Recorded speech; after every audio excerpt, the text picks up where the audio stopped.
September 21st, 2024, Cambridge, Ontario. 1 p.m. on a busy Saturday afternoon. Family shopping, kids playing. Then, in broad daylight, 4 Hells Angels members storm through a public parking lot. Their target? Rival bikers wearing the colors of the Loners Motorcycle Club. Within minutes, vests are ripped off bodies. 17 firearms later found. This wasn't just another biker scuffle. This was a territorial statement written in violence, a conflict decades in the making that exploded back into Ontario streets in 2024. The question isn't whether this war will escalate. The question is how many more will get caught in the crossfire. But to understand why this happened, we need to go back. Back to when these two gangs first collided. Back to a bloody history that Ontario thought it had left behind. Main content. The Loners Motorcycle Club was born in 1979 in Woodbridge, Ontario. Founded by Frank Lenti and Gennaro Rosso, the club quickly became the third largest outlaw motorcycle gang in the province. They demanded American-made bikes. They built chapters across Canada, then Europe, then the United States. By the late 1980s, the Loners controlled significant drug territory in Ontario. They were independent, powerful, and they answered to no one. The Hells Angels had different plans. The world's most notorious biker gang didn't enter Ontario until December 29th, 2000. On that single day, 179 bikers from multiple Ontario gangs joined the Hells Angels in a mass ceremony in Sorel, Quebec. The Angels absorbed the Satan's Choice, Paradise Riders, Last Chance, and even some Outlaws members. Overnight, the Hells Angels became the dominant force in Ontario. But there was one major gang they couldn't absorb: the Loners. The relationship between these two organizations began cordially enough. During the 1990s, Hells Angels from Quebec frequently visited the Loners. In June 1993, Walter Stadnick, the Hells Angels national president, hosted a party in Wasaga Beach, attended by nearly every Ontario biker club. Frank Lenti and the Loners were guests of honor. Stadnick made his pitch: join us. Become Hells Angels. The rewards would be enormous. Lenti refused. However, a business arrangement was struck. The Loners agreed to purchase their narcotics from the Hells Angels. It was a working relationship built on mutual profit. For years it held. But the Hells Angels don't do partnerships. They do takeovers. In 1999, the Angels made their move on the Loners London chapter. John Coates, a 6'7", 300-pound Hells Angel from the Sherbrooke chapter in Quebec, was brought in for recruitment. His target?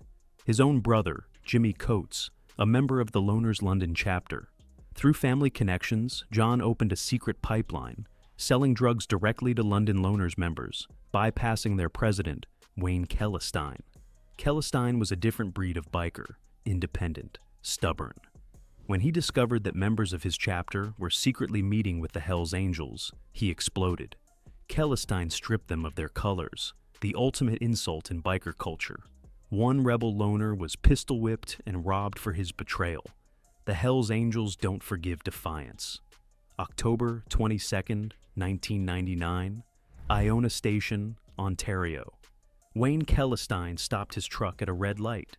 A car appeared from nowhere, driven by 2 Hells Angels associates, David McLeish and Philippe Gaston-Gay.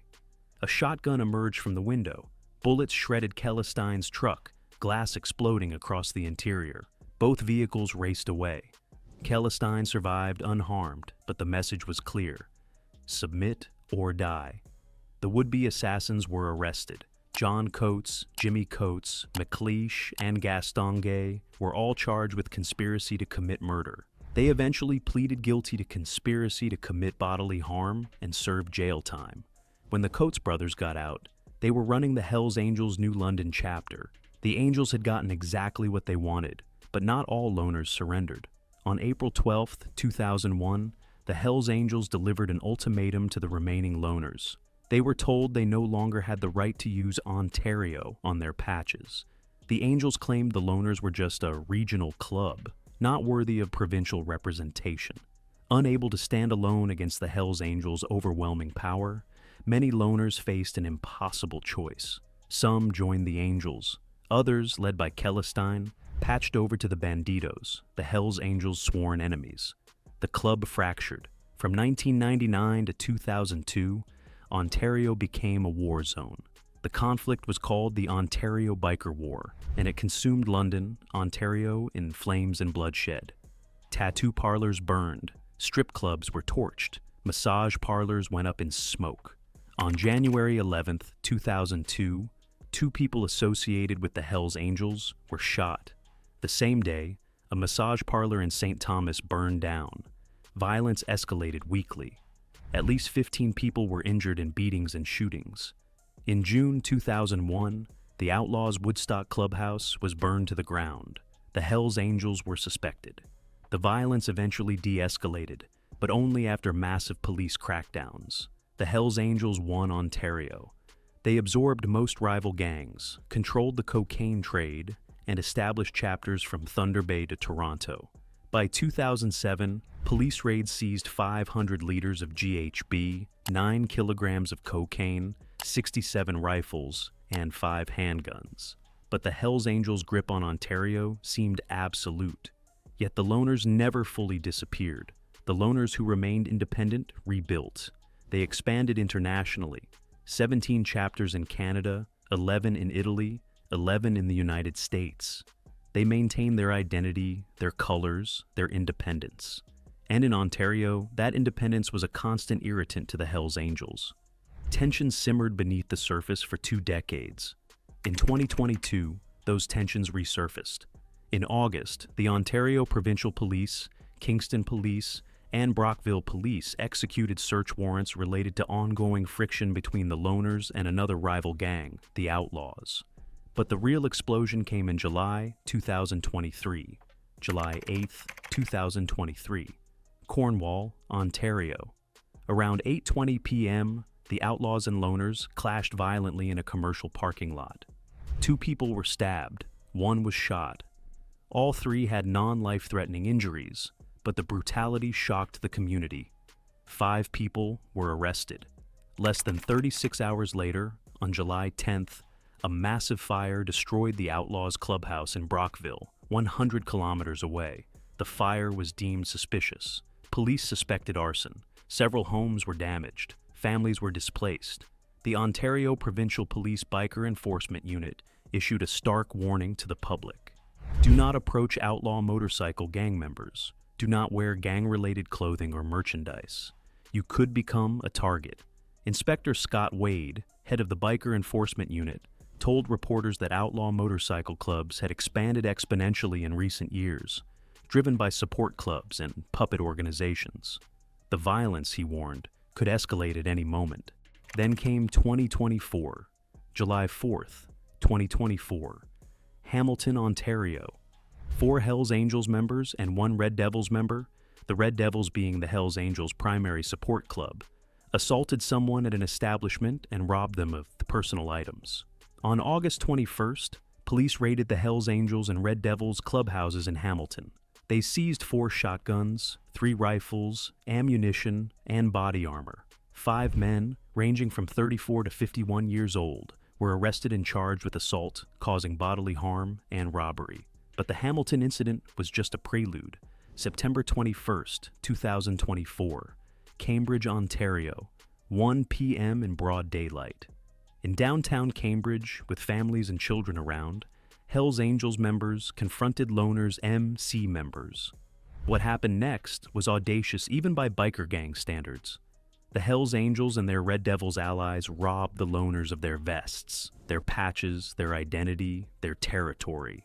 In biker culture, stealing a rival's colors is the ultimate act of domination and disrespect. This wasn't a hidden ambush in a dark alley. This was a public robbery in the middle of the day. Detective Inspector Scott Wade of the OPP described it as shocking. This is 2 rival gangs meeting in a public place during the day when public and families and children are around and conducted a violent robbery. The investigation moved quickly. On October 17th, Ontario Provincial Police and Waterloo Regional Police conducted raids in Cambridge and Kitchener. 1 week later, on October 24th, additional searches were executed in Seaforth and Whitby. The haul was staggering. Police seized 17 firearms, 9 magazines, ammunition, a prohibited device called a get-back whip, a weighted leather whip used as a weapon, 3 Hells Angels vests, multiple cell phones, unknown pills, stolen property. 5 men were charged. 4 were alleged Hells Angels members. 1 was a Red Devils member. Among them was 34-year-old Bradley McLaughlin from Seaforth, charged with robbery and disguise with intent, a 39-year-old from Kitchener, a 38-year-old from Cambridge, a 36-year-old from Whitby, and a 29-year-old from Northumberland County, who remains at large with an active warrant. The charges included robbery, possession of property obtained by crime, theft, unauthorized possession of weapons, and disguise with intent. 4 were arrested and released pending trial. 1 is still wanted by police. Police sources later confirmed that the victims were members of the Loners Motorcycle Club. Court documents revealed that the complainant had a Facebook profile featuring photos of the Loners logo, a half-werewolf, half-skull creature, the stolen property, motorcycle vests bearing the Loners patches. Inspector Scott Wade explained the significance. Bikers publicly wear patches to claim territory and intimidate rivals. It's called the power of the patch. By stealing those patches, the Hells Angels sent a message to every loner in Ontario. We own this province. Your colors mean nothing here. This wasn't random violence. This was calculated territorial enforcement. The Hells Angels, through their Red Devils Support Club, were reminding the loners that Ontario belongs to them. The loners, who have maintained independence for 45 years, represent the last significant holdout against Hells Angels' dominance in the province. The 2024 incidents mirror the tactics used during the original Ontario Biker War from 1999 to 2002. Public intimidation, daytime violence, robberies designed to humiliate rivals. The Hells Angels are following the same playbook that allowed them to conquer Ontario 2 decades ago. But the loners aren't the same gang they were in 1999. They're international now, with chapters around the world.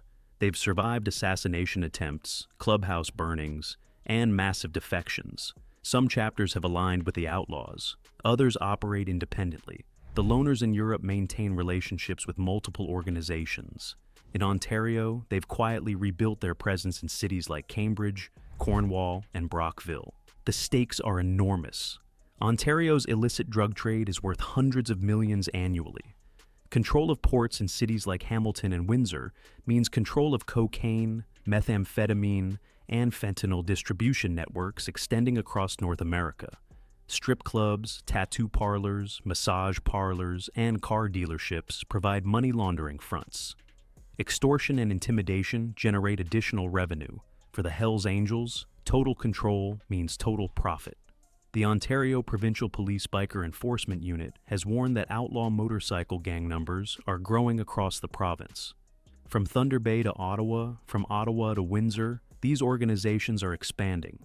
Detective Inspector Wade noted that support clubs have grown exponentially, providing manpower and recruitment pipelines for major gangs like the Hells Angels.